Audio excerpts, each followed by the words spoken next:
이번 니로의 가성비 트림은 스포티지 하이브리드 시그니처입니다.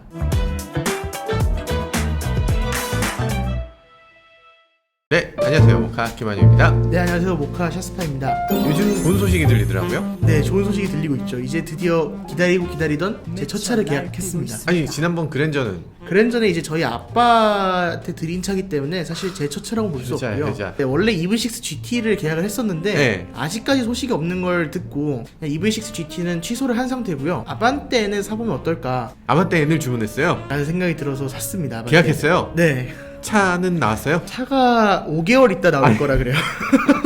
야, 진짜 대단하다. 아니, 고등학생이 어떻게 그럴 수가 있어요. 근데 일단 면허증이 없잖아요. 아, 면허증은 제가 올해 4월에 이제 생일이 되거든요. 중간고사 끝나고 면허를 후다닥 딴 다음에 차를 받아야죠. 조만간 재벌TV에서 보겠습니다. 네. 자, 오늘 무슨 일로 오셨어요? 네, 오늘은 니로 하이브리드 가격표가 나왔다고 해서 찾아왔습니다. 아, 오늘 또 이렇게 자료를 가져오셨군요. 딱 디자인을 살펴보시기엔 어떠신가요? 아니, 지난번에 우리 모터쇼에서 봤잖아요. 네. 모터쇼에서 봤을 때 디자인에서 네. 기존의 니로는 디자인 참 이게 추천하기도 뭐하고 좀 그런 느낌이었는데 이제는 디자인에서 네. 야, 너 스타일리시한 거 좋아하니까 니로 선택해 이렇게 얘기할 수 있을 정도의 그런 디자인이 된 것 같아요. 근데 니로 특유의 그런 느낌도 그대로 갖고 있는 것 같아요. 해치백인가 SUV인가를 조금 헷갈리게 하는 그런 디자인. 약간 외건 같은 느낌. 외건 그렇죠? 같은 느낌의 자동차. 사실 외건이라는 자동차 장르가 우리나라에 잘 맞아요. 네. 우리나라 사람들이 운전하는 거 좋아하고 승차감 굉장히 중시하고 이렇게 흔들리는 거 싫어하고 그러면서도 트렁크 공간은 넓어야 되고 사실 외건을 제일 좋아하는 사람들이 우리나라 사람들인데 네. 이 외건이라고 이름을 붙이면 그때부터 갑자기 경기를 일으키는 것 같아. 그래서 SUV인데 외건인 SUV들이 되게 많아요. 네. 니로가 그 대표적인 사례인 것 같아요. 사실은 외건이야. 근데 SUV라고 파니까 벽을 좀 허물어뜨리고 네. 여기 쉽게 접근할 수 있는 것 같아요. 이게 볼보로 치면 크로스컨트리 정도 되는 그 정도 급인 것 맞아요. 같아요. 테일램프도 보면 딱 볼보 느낌이 나잖아요. 네. 참 묘하지만 독특한 장르. 그런 점에서 또 추천할 만한 자동차다. 이런 생각이 들기도 하고요. 네, 근데 저는 니로를 모터쇼에서 본 것뿐만 아니라 주차장에서 볼 때 니로가 굉장히 작아 보이더라고요. 주변 차량들이 우리 근처에서 흔히 볼 수 있는 그랜저 산타페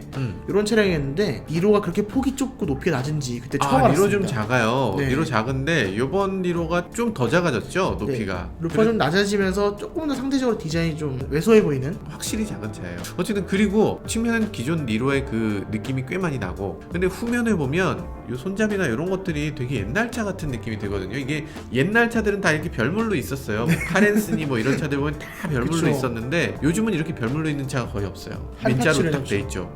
근데 이게 별도로 있으니까 갑자기 좀 옛날 차고 소형차 같은 느낌이 들어서 저도 좀 아쉬웠는데 이걸 지적하시는 분들이 생각보다 많이 없으시더라고요. 크게 신경이 안 쓰이시나? 요즘 기아차가 저렇게 한 게 없는데 왜 저렇게 했을까? 이런 생각이 들었죠. 이전에 비해서는 그래도 무슨 짓을 해도 이전보단 훨씬 예뻐. 그쵸. 훨씬 예쁘죠. 이 정도면 됐어. 이 정도면 됐어. 근데 아쉬운 점은 출력이 많이 아쉬워. 출력이 105마력. 시스템 합산 출력은 141마력입니다. 그래요. 141마력이면 어느 정도 수준이에요? 소나타 2.0 자연흡기 엔진이 160마력 정도 되는데요. 네. 그거보다 조금 약한 수준인 거죠. 요거 좀 애매하네요. 네. 못 나가는 건 아니었어요. 이전에도 저희 니로 타봤지만 니로는 초기에 이제 출발할 때 전기 모터가 당겨주는 힘이 강해서 그래서 소나타보다는 조금 더 잘 나가는 기분이 듭니다. 아무튼 니로 나쁘지 않아요. 나쁘지 않고 2차 이렇게 자료를 갖고 오셨으니까 한번 내용을 한번 살펴보죠. 가격표를 보니까 기대한 거랑은 좀 달라요. 근데 니로 하이브리드가 기존 파워트레인을 그대로 활용을 하면서 사실 가격이 그렇게 많이 안 오를 것이다 라는 얘기가 있었는데 그래도 가격이 꽤 많이 올랐습니다. 요즘 원자재 값도 오르고 이러다 보니까 본격적으로 카플레이션이 시작된 것 같아요. 카플레이션이 뭔데요? 인플레이션과 카를 합친 건데요. 자동차 공급 부족으로 인해서 사람들이 더 비싼 차라도 사고 중고차도 가격이 더 비싸도 사고 그러니까 그냥 가격을 마음대로 붙이는군요. 자, 일단 차는 지난번에 서울모터쇼에서 이미 공개가 됐는데 이번에 가격표가 공개됐다는 거죠. 파워트레인 같은 경우에도 공개가 되었는데 파워트레인은 기존과 동일한 파워트레인 그대로 활용하고 있습니다. 많은 사람들이 이제 파워트레인은 뭐가 될 거냐 뭐 이렇게 얘기했는데 결국에 네. 저희 모카 구독자님들은 다 알고 계셨을 거예요. 엔진, 변속기 그대로 들어간다. 그래서 모터라도 좀 나아지지 않을까 했는데 모터도 그대로 들어간다. 네, 전반적인 파워트레인은 동일한데 가격이 220만원 정도 올랐습니다. 아니 뭐가 달라졌길래 뭐 다 똑같은데 뭐가 달라졌길래 220만원이나 더 올라요. 네, 기본적인 가격은 2,439만원에서 2,660만원으로 221만원 올랐고요. 차이가 차이가 있는 옵션을 말씀을 드려야 될 것 같은데, 사실 차이가 있는 옵션이 ADAS 부분에서 차이가 좀 있습니다. 기존에는 후석 승계 갈림이 기본적으로 들어갔는데 이제 후석 승계 갈림이 들어가지 않고 지능형 속도 제한 보조가 들어갑니다. 뭐 후석 승계 갈림은 그렇게 중요한 건 아니고 네. 지능형 속도 제한이라는 건 뭐죠? 표지판을 전방 카메라로 읽어서 그 속도대로 지능형 속도 제한을 해준다는 건데, 스피드 리미트 기능 많이 쓰시나요?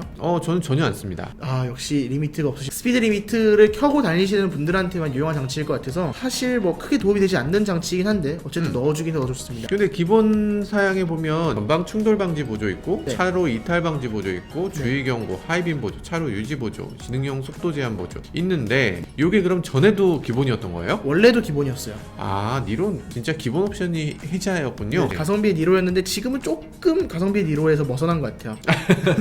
아, 그쵸. 그러니까 변화된 게 없는데 이렇게 올랐다고 하면 이게 되게 크게 와닿거든요. 에어백이 조금 늘어나긴 했어요. 그래도 에어백이 기존에 7개 에어백이었는데 이제 네. 8개 에어백으로 늘어났습니다. 네. 센터 사이드 에어백이 추가된 것 같아요. 센터 사이드 에어백이 추가됐어요. 그거 때문에 가격이 인상됐다고 하기는 조금 섭섭하다. 그건 아닌 것 같은데. 그래서 220만 원이 올랐는데도 옵션 더 들어간 게 전자식 파킹 브레이크랑 에어백, 그리고 지능형 속도 제한 보조밖에 없어요. 아마 테일램프가 기존에는 가장 깡통이 벌브였는데 네. 이제 가장 깡통도 LED로 들어가는 게 아닐까. 아, 네, 가장 깡통부터 LED로 들어가긴 합니다. 램프류가 벌브로는 구성할 수 없는 그런 디자인을 해놔서 네. LED로 쭉 들어가고, 그런 것들이 아마 비용 증가에 조금 영향이 있지 않았을까? 기존에 비해서 가격이 너무 많이 올라서 기본 트림부터 약간 아쉽다는 얘기가 많이 나오더라고요. 그리고 두 번째 트림은 프레스티지인데요. 프레스티지 같은 경우에는 기존 프레스티지에 비해서 300만 원 정도 올랐습니다. 더 많이 올랐어요. 기존 프레스티지랑 노블레스 트림을 이 프레스티지로 합쳐놨어요. 이제 300만 원 정도 올랐는데 사실 여기서도 추가된 옵션은 그렇게 크지 않습니다. 이번 니로 같은 경우에는 프레스티지가 실질적인 가성비 트림이라고 볼 수 있는데, 보통 네. 니로는 항상 프레스티지급이 가성비고 많이 팔릴 만한 그런 자리였어요. 네, 그래서 옵션들이 꽤 괜찮은 모습을 보여줍니다. 일단 1열에 이중 접합 차원 글라스 달아주고요. 와, 이거는 좋죠. 네, 그 다음에 앰비언트 라이트도 여기서부터 들어가고, 운전석 파워 시트랑 1열 통풍 시트 열선 시트, 그리고 2열 열선 시트가 여기서부터 들어갑니다. 기본 사양에서는 이 옵션 모두 없었다고 보셔야 되죠. 한 가격 차이는 200만 원 남짓 차이 나는데 들어오는 게 많네요. 네, 저 같은 경우에는 니로를 만약에 개인 목적으로 구입하신다, 오히려 깡통인 트렌디보다는 프레스티지 트림에 옵션을 조금 붙이는 거를 권장드리고 싶습니다. 일단 운전석 파워 시트가 프레스티지에 들어오니까 네. 이거는 사실 안 하면 좀 손해인 것 같은 느낌이 드는. 통풍 시트는 기본에서 넣을 수도 없어요, 옵션으로. 아, 이거 프레스티지는 가야 되겠다, 아무리 그래도. 그렇죠. 프레스티지를 가야지 좀 섭섭하지 않게 탈 수 있을 만한 차가 나오는 것 같아요. 그리고 버튼 시동 스마트 키, 열선 스티어링 휠, 2열 에어벤트도 여기서부터 들어오고, 기본형에 빠져 있었던 후석 승계 갈림이랑 무선 충전, 이것도 여기서부터 들어옵니다. 아니, 그러면 트렌디는 키를 꽂아서 돌리는 형태였던 거예요? 네, 트렌디는 키를 꽂아서 돌리는 형태인데다가 컨비니언스 옵션을 넣으면 버튼 시동을 넣어주죠. 스마트폰을 이용해서 원격에서 시동 거는 기능인 거예요? 그건 아니고 키로 눌러서 시동을 거는 기능이죠. 스마트폰을 이용해서 원격에서 시동 거는 기능은 그럼 여기서 뭐에 들어가는 거예요? 내비게이션 패키지를 넣어야지 들어가는데 내비게이션은 85만원입니다. 내비게이션이랑 드라이브 와이즈 조금 넣다 보면 가격대가 거의 3,200만원 정도 되죠. 잠깐만요. 그 네. 프레스티지에서 그럼 내비게이션이 없으면 네. 센터에 디스플레이가 없어요? 센터 디스플레이가 8인치로 조금 작은 디스플레이가 들어갑니다. 뭐 어차피 10인치였는데 8인치면 그렇게 많이 작아지는 건 아니긴 한데, 그쵸. 그럼 그 디스플레이에서 뭐가 나와요? 애플 카플레이랑 안드로이드 오토가 나옵니다. 네. 애플 카플레이 그냥 꽂아서 우리가 티맵이나 이런 거 연동시켜서 그냥 쓰면 사실 그리고- 내비게이션 꼭 나올 네. 필요는 없겠는데요? 네, 그리고 디스플레이 오디오 같은 경우에는 무선 카플레이를 지원을 합니다. 그러니까 저렴한 모델은 무선 카플레이가 되고 네. 비싼 모델은 무선 카플레이가 안 됐다? 그쵸. 야, 그거 좀 희한하네요. 공급사가 달라서 그런 거예요. 기아 커넥트 고객을 확보하기 위해서 어. 일부러 좀 불편하게 만든 게 아니냐. 기아 커넥트 꼭 해라? 네. 그런 의미로? 설마 내비게이션을 넣으시면 조금 케이블 꽂으셔야 되고, 내비게이션 안 넣으시면 무선으로 카플레이가 되니까 내비게이션 안 넣는 게 더 좋을 수도 있겠다는 생각이 살짝 드는 분도 계실 것 같아요. 근데 85만원이면 저 같으면 내비게이션 넣을 것 같긴 합니다. HDA나 이런 시스템도 다 부가적으로 지원이 되니까요. 그리고 또 과속 카메라. HUD도 쓸 수 있고, 과속 카메라의 속도를 알아서 줄여주기도 하고, 뭐 이런 네. 것들 생각해보면 넣어야 되겠네 하는 생각이 또 들기도 해요. 드라이브 와이즈랑 내비게이션 그리고 스타일 같은 걸 넣으면 대략 3,200만원 정도 됩니다. 이름이 스타일이면 도대체 뭘 넣었다는 건지 알 수가 없네. 앞좌석 헤드램프. 그 다음에 앞뒤에 깜빡이를 전구에서 LED로 바꿔주고요. LED 안개 등이 추가되고 그 다음에 요 휠 아치를 하이그로시로 바꿔준다고 합니다. 그 다음에 18인치에 넣어주고요. 그리고 얼마예요? 그리고 100만원이에요. 그러면 너희지. 그럼 너희지. 타이어랑 휠이랑 요거 업그레이드 하시려면 적어도 200만원 들어가는데 네. 이건 무조건 너희죠. 드라이브 아이즈는 뭐예요? 드라이브 아이즈는 어댑티브 크루즈 컨트롤이랑 ACDA 이런 거 들어가는 거죠. 차선을 이렇게 유지해주는 기능은 이거 없어도 기본적으로 들어있고 네. 근데 거기에 이제 앞차랑 가속 감속하는 거 맞춰서 그냥 맘 편하게 갈 수 있는 거. 그리고 후측방 경보해주는 시스템도 여기서부터 들어갑니다. 그리고 사실 드라이브 아이즈가 있으면 레이더를 이용하니까 긴급 제동도 조금 더 잘해줄 수 있겠네요. 그렇죠. 드라이브 아이즈도 꼭 넣어야 되네. 제가 생각하는 필수 옵션이 드라이브 아이즈랑 스타일, 내비게이션이라 생각을 하는데 이렇게 넣고 나면 위에 살짝 보이는 글자가 있습니다. 시그니처죠. 시그니처에 이게 다 들어있어요? 금액으로 따지면은 네. 3190이네요 110만원 올리면 시그니처로 갈 수 있네? 그럼 여기에는 전방 주차거리 경고도 들어오고 네. 에어로타입 와이프도 들어오고요. ECM 룸미러가 여기서부터 들어오고요. ECM 룸미러가 여기부터 들어가요? ECM 룸미러는 하위 트림에서 옵션을 선택할 수도 없습니다. 그 다음에 전자식 변속 다이얼이 여기서부터 들어옵니다. 이제 전자식 변속이 되는 거예요? 네. 그전엔 득득득이고요? 네. 150만원이면 이거 무조건 해야 되네. 실질적인 가격 차이는 110만원 정도죠. 네. 그리고 시그니처 같은 경우에는 기존에 비해서 요 전자식 변속기 정도 추가가 됐는데 네. 가격은 300만원 올랐습니다. 기존 니로하고 옵션은 같은데 거의 비슷한데 300만원 올랐어요. 왜지? 왜지? 저도 이번 2로 가격 상승을 봤을 때는 어처구니 없는 상승이라는 생각이 들더라고요. 왜냐하면 기존 같은 경우에는 차값이 오르면 그에 상응하는 옵션을 같이 맞춰줬거든요. 그래서 실질적 인하다 이렇게 주장을 했었는데 이번 2로는 실질적 인하 이런 것도 아니고 그냥 인상입니다. 이래도 사냐? 이러면서 올린 것 같네요. 이 니로가 너무 쌌어요 사실. 그쵸. 전에 니로 가격을 잘못 책정했어. 그래서 니로는 그 가격에 팔면 안 되는 차였는데 그 가격에 팔아서 그래서 그때 조금 이 물량 적체도 꽤 많았고 네. 그래서 아마 그래서는 안 되겠다. 이 사람들이 이렇게까지 많이 주문하는 거 우리가 그 고객님들한테 이렇게 전달을 안 해주는 거 문제가 심각하다. 그래서 아예 주문을 못 하게끔 비싸게 하자. 이런 생각인 것 같아요. 이러면 주문 안 하겠지 하는 가격으로 내놓은 것 같은데요. 네, 아직까지 사전 계약 중이라서 정확하게 결과가 나오진 않지만 솔직히 성공은 하지 못할 것 같아요. 이 가격으로 그렇게 성공적이진 않을 것 같다? 에이 몰라요. 에이 모르는 거예요. 요즘 우리나라 소비자들이 어지간한 차, 뭐 스포티지 하이브리드 이런 차들은 중고차로 그쵸, 나와도 그쵸. 한 뭐 100만원, 200만원 더 받으면 네 감사합니다 이러면서 딱 사가요. 예. 사실 그런 걸 감안하면 바로 뽑아주신다면 무조건 사죠. 이런 사람들이 줄을 서 있을 거예요. 그걸 알기 때문에 이런 가격을 책정한 게 아닌가. 그러게 요즘 대기가 하도 길다 보니까 어차피 살 거 뭐 비싸게 받자 이런 것 같아요. 근데 이번 니로에서 추가되는 사양에 대해서 아직 말씀을 안 드렸어요. 헤드업 디스플레이가 추가가 되었습니다. 헤드업 디스플레이 네. 있으면 좋고 이거는 그 위급인 스포티지에도 없는데 헤드업 디스플레이가 보통 이렇게 컴바이너 타입이라고 해서 이런 것들은 소형에도 많이 들어갔거든요. 뭐 네. 셀토스라든지 뭐 코나라든지 그런 코나라든지 니로는 앞유리에 추가해주는 타입입니다. 위급의 그런 네. 것들이 들어갔군요. 가격도 뭐 그렇게 비싸지 않은데요. 65만 원이면. 네, 근데 이걸 하이테크를 넣어야지 넣을 수 있는데 하이테크에서도 추가된 옵션이 있어요. 1.25인치 계기판. 기존에는 풀 디지털 클러스터는 아니었는데 네. 이제는 풀 디지털 클러스터로 마련되어 있습니다. 좋아진 거라기보다는 뭐 당연한 거. 네, 요즘 사실 당연해진 뭐 거죠. 그거 없으면은 요즘 차라고 할 수 없으니까. 네, 그다음에 전동식 테일게이트도 이번에 추가가 된 사양이고요. 맞다. 기존 니로가 전동식 테일게이트가 없었다. 네, 그다음에 조석 파워 시트는 기존부터 있었는데 릴렉션 컴포트 시트가 이제 들어가기 시작했습니다. 화상 제껴주는 요 기능 그쵸. 있죠? 있으면 좋죠. 있으면 좋죠. 빌트인 캠 정도 더 있습니다. 빌트인 캠 네. 얼마예요? 65만 원이었는데 원래는 네. 이제 스마트 커넥트라고 디지털 키랑 묶여있게 되면서 90만 원입니다. 요거 애매합니다. 요게 애매한 게 스마트 커넥트라는 게 이렇게 도어 손잡이에 손 넣으면 문이 열리는 거잖아요. 네. 요거 필요한데. 그리고 디지털 키라서 이제 필요하잖아. 아이폰으로 가까이 다가가면 문 열리는 기능까지 들어가 있거든요. 야, 좋은데요? 가까이 그게- 가면 문이 열린다. 와. 네, 근데 그게 실질적인 가격은 대략 2-30만 원 정도인데 빌트인 캠하고 묶이면서 90만 원이 됐어요. 빌트인 캠은 정말 빼고 싶은데 근데 뺄 수가 없습니다. 연비도 나빠지고 진짜 빌트인 캠은 아무짝에 쓸모없는 건데 그걸 이렇게 비싸게 블랙박스를 누가 65만 원짜리 블랙박스를 껴. 그러니까요. 그렇다고 화질이 좋은 것도 아니고 그렇다고 메모리가 1테라 들어가는 것도 아니고 네. 메모리 겨우 32기가 들어가고 다음날 돼서 뭐 좀 카피하려고 보면 없어요. 되게 불편하고 그리고 메모리를 뺄 수 있는 구조도 아니잖아. 그렇죠. 너무 불편합니다. 그 좋은 기능을 요번에 집어넣었는데 그걸 빌트인 캠하고 묶는 바람에 이게 선택률이 좀 떨어지겠죠. 그러니까요. 그걸 왜 묶었을까? 빌트인 캠 빨리 없애주세요. 네. 이게 그 얼마나 비싼 건지 한번 가늠을 할 수 있도록 다른 차하고 한번 비교를 해볼까요? 네, 다른 하이브리드랑 비교를 해보면 사실 가장 비슷한 급인 스포티지 하이브리드가 있습니다. 한 급 위죠. 비슷하지도 않죠. 네, 사실 스포티지 하이브리드 가격이나 니로 하이브리드 가격이나 가격이 거의 비슷해요. 자, 스포티지 하이브리드가 되게 비싸다고 욕 많이 먹었었는데. 네, 이륜구동만 넣어도 니로랑 어느 정도 옵션이 맞잖아요. 그쵸. 이륜구동 스포티지하고 니로하고 비교하면 이륜구동 스포티지 하이브리드는 1.6L 터보로 230마력을 내는 아주 고출력 자동차예요. 그리고 트렁크 크기를 보면 거기에 시트가 하나 더 들어갈 수 있는 크기, 옛날 산타페나 소렌토 크기였어요. 근데 그거를 스포티지라고 파니까 이거 너무 착한 그런 자동차인 거지. 그 네. 스포티지하고 비교했을 때 가격 차이가 얼마예요? 두 차량 모두 썬루프 빼고요. 왜냐하면 썬루프가 공정한 비교가 안 되기 때문에. 왜냐면 하나는 파노라마고 하나는 작은 썬루프니까. 네, 스타일 옵션하고 프리미엄 옵션도 이거는 스웨이드가 들어가는 건데 스웨이드가 니로에 없잖아요. 그래서 프리미엄 그쵸. 옵션 안 넣고 모니터링 패키지는 니로에 없어요. 어라운드 뷰가 없군요. 네, 니로에는 어라운드 뷰가 없어서 모니터링 패키지도 안 넣고요. 그 다음에 크렐 프리미엄 사운드 시스템이랑 스타일 옵션 이렇게만 넣으면 시그니처 기준으로 3,710만원입니다.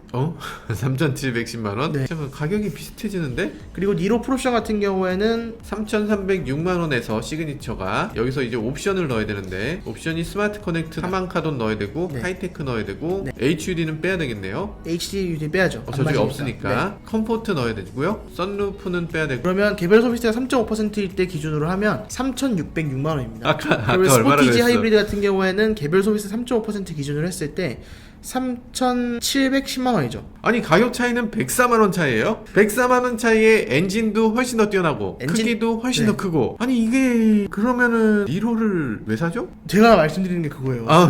잠깐만. 그러니까 이제 기존 니로 같은 경우에는 아이오닉하고 니로가 약간 세트 같은 개념이었잖아요. 그리고 아이오닉은 아반떼급이다라는 인식이 있었고 그에 따라서 니로도 아반떼급이다라는 인식이 있었기 때문에 그렇게 비싸게 못 낸 것 같은데 형제차가 없어지고 경쟁차도 없어지다 보니까 조금 코트 높은 가격을 책정하지 않았나 싶어요. 과감해졌네요. 이래도 살 거냐 싶은 가격을 그냥 탁 이렇게 내놓은 것 같은데 이래도 삽니다. 그쵸. 이래도 사요. 개인적인 추천은 사실 스포티지에다가 스타일이랑 크렐 사운드 정도만 넣고 구입하시는 게 그럴 것 같아요. 네. 여기 하반 카돈이라서 조금 더 좋을 거냐라고 생각하신다면 그렇지 않을 거예요. 네. 비슷할 겁니다. 크렐도 지금 사운드가 굉장히 괜찮은 편이라서 어쨌든 확실히 작은 차예요. 스포티지하고 비교하기에는 조금 많이 작은 차로 네. 보시는 게 맞을 것 같습니다. 그리고 니로가 조금 애매해진 게 이제 하이브리드 차들이 너무 많이 늘어났어요. 기존에는 SUV 하이브리드다 그럼 니로밖에 없었는데 그죠? 이제는 뭐 소형차의 하이브리드 사고 싶으시면 아반떼 하이브리드도 있고요. 그 다음에 좀 큰 차의 하이브리드 사고 싶으시면 소렌토, 스포티지, 산타페, 투싼 이렇게 다 있기 때문에 사실 출고 대기만 아니면 니로를 살 이유가 거의 없거든요. 출고 되기 때문에 이걸 산다. 근데 니로 같은 경우에도 지금 반도체 부족이 좀 심해서 빨리 나오지는 못하는 상황이라고 합니다. 니로 같은 경우에 한 달에 라인 돌아가는 게 대략 1,000대 정도 생산한다 그래요. 한 달에 1,000대. 네, 그럼 10,000대가 오늘 계약이 된다 그러면 대략 10달 걸려서 에이, 그렇게밖에 안 나올 순 없죠. 네. 세상에 신차를 내놨는데 한 달에 1,000대 내놓고 그럴 수 없지. 그럼 신차 출시를 못하죠. 이미 사전 생산된 물량이 끝나고 나면 네. 출고 적체가 니로 역시도 오래될 것으로 예상됩니다. 상당히 오랜 기간 네. 출고 적체가 있을 게 분명해 보인다. 네, 제가 기억하기로는 스포티지 하이브리드 구입하신 분들 중에 니로가 저렴하게 나오면 차급을 좀 낮추더라도 니로로 가겠다 이렇게 하신 분들도 계셨는데 이제 그런 분들은 없으실 것 같아요. 네, 이럴 바에는 스포티지 하지라고 그냥 구입하실 것 같습니다. 하긴 뭐 요즘 들어서는 둘 다 네. 계약해놓고 먼저 나오는 차 산다 뭐 이런 분들도 계세요. 니로 구입하시는 분들 중에 환경을 중요하게 생각하시는 분들도 엄청 많으실 거예요. 니로가 지금 봐요. 연비가 네. 20km가 넘어요. 네, 연비가 20.8이면 진짜 어마어마한 수치긴 하죠. 20.8. 네. 스포티지 하이브리드보다 엄청나게 높은 거예요. 연비가 4km/L 높습니다. 이 하이브리드하고 비교하면 20%더 연비가 좋은 거거든요. 그렇죠. 출력은 그리고 한 30% 정도 낮고요. 아이씨. 실드가 안 되네. 참. 아무튼 딴 건 모르겠어. 난 연비 진짜 환경을 생각해서 이 네. 지구를 아끼기 위해서 야 지금 지구가 아파하고 있는데 이런 상황에서 네. 연비 7, 8인 아반떼인 이런 거 타서 되겠어요? 되겠습니까? 이거 실드 어렵네. 이 정도 급의 하이브리드를 타시는 분은 환경보다 본인 지갑을 위해서 하이브리드를 타시는 게 아닐까요? 그러겠죠. 연비를 중요하게 생각하시는 분들이 많이 선택하실 것 같다는 생각이 들고요. 네. 가성비의 차에서는 조금 멀어진 게 아닌가 네. 그런 생각이 드네요. 니로 같은 경우에는 가장 특징적인 부분이 C필러의 색깔을 달리할 수 있는 그런 부분이었잖아요. 있죠. 그게 엣지팩이라고 20만원을 추가하면 달아줍니다. 그럼 추가해야죠. 근데 이제 다 20만원 추가하면 달아주는 게 아니라요. 네. 시그니처에서만 20만원 추가하면 달아줍니다. 시그니처는 거의 풀옵션 트림인데 그쵸. 시그니처만 그 색깔을 달아줄 수 있다고 하니까 그거 달기 싫었던 사람도 네. 내가 시그니처라는 걸 강조하기 위해서 굳이 또 달겠네요. 그쵸. 시그니처라는 걸 티내기 위해서. 티내기 위해서라도 달겠네요. 근데 색깔이 김한영 기자님이 말씀하셨던 뭐 오렌지색이나 이런 톡톡 튀는 색깔이 많이 없어지고 네. 그냥 무난무난한 색으로 다 바뀐 것 같아요. 그레이 톤이 그레이 좀 다른 거죠. 블랙 블랙. 네. 아니 뭐 장난? 이게 무슨 장난하세요? 그레이 색상 두 가지랑 네. 이제 블랙 색상 한 가지 이렇게 있습니다. 그렇군요. 솔직히 엣지팩을 이왕 선택하시는 분이라면 어. 예술 감각이 조금 있으셔서 조합을 자기 마음대로 할 수 있게 해줬으면 좋았을 텐데 그러니까요. 조금 선택의 폭이 많이 좁은 것 같아서 좀 아쉽습니다. 사실 저 엣지를 넣기 위해서 이 차의 설계부터 좀 달리한 부분이 있거든요. 네. 저거 지금 커버예요. 이 부분이 커버로 해서 거기다 비용을 많이 썼는데 저렇게까지 효과를 덜 줬다. 좀 안타까워요. 원가 계산하시는 분들이 지금 머리가 지끈지끈 하시겠네요. 내가 괜한 짓을 했네. 처음 디자이너 생각은 아마 저거보다 훨씬 강렬한 그런 느낌을 주려고 했을 텐데 안타깝습니다. 그리고 인테리어 색깔은 기본적으로 세 가지 컬러가 들어와 있는데 제일 아래 등급인 트렌디 트림에서는 차콜 인테리어 하나만 고를 수 있고요. 그 다음에 그 위쪽으로 프레스티지로 올라오면 차콜과 미디움 그레이 고를 수 있고요. 그 다음에 시그니처로 올라오면 차콜, 미디움 그레이, 페트롤 인테리어 이렇게 고를 수 있습니다. 그럼 시그니처는 무조건 페트롤 인테리어를 하겠네요. 그렇죠. 시그니처 선택하신다면 티내고 싶어가지고 그렇게 어. 하실 텐데 솔직히 차콜이랑 페트롤은 어떤 차이가 있는지 잘 모르겠어요. 아직까지. 이 그림상으로는 똑같은데요? 네. 이게 뭔가 묘하네요. 네. 페트롤이라는 말은 무슨 말이야? 아니면 휘발유 이런 건가? 불광동 휘발유 봤어? 뭐 이런 건가? 네, 한 면도 실제로 있습니다. 봐야 될 텐데 저희가 네. 나중에 시승을 통해서 조금 더 자세히 말씀드리도록 할게요. 그래서 이번 니로도 역시 가성비 트림을 뽑아드려야 될 것 같아요. 이번 니로의 가성비 트림은 스포티지 하이브리드 시그니처입니다. 잘못 말한 것 같은데요? 스포티지 하이브리드 시그니처요. 아하 진짜? 하하. 니로를 사실 바에는 스포티지를 사시라는 그런 거죠. 진지하게 가성비 트림을 뽑아보자면 프레스티지 트림에다가 드라이브 와이즈랑 스타일, 내비게이션 정도 놓고 뽑으시면 가성비 트림으로 충분히 탈만하지 않을까. 어쨌든 프레스티지가 지금은 가성비에 그나마 가장 사치 좋은 옵션 안 넣고 필수 옵션만 넣으면 가장 괜찮은 옵션이 되지 않을까 싶어요. 대략적으로 가격이 3,100만원 후반대 정도 되거든요. 이 정도라면 충분히 괜찮게 구입하시는 게 아닐까라는 생각이 듭니다. 알겠습니다. 오늘도 나와주셔서 대단히 감사합니다. 지금까지 저는 모카 김한용이었습니다. 전 지금까지 모카 김광영이었습니다. 감사합니다. 대집중했다. 한 번에 이기시겠죠? 열을 올리고 있죠. 저도 천레드 디타이는 때문에. 첫눈에 하지 않는 거야? 역시 천랩으로 대결하는 거죠? 남자는 처음이었는데.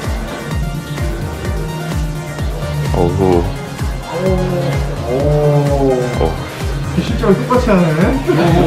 실제가 생각하고 온도를 똑같이 올리는데. 야, 뒷타이어까지 챙기는. 야, 이걸로. 야. 이렇게 날아가나?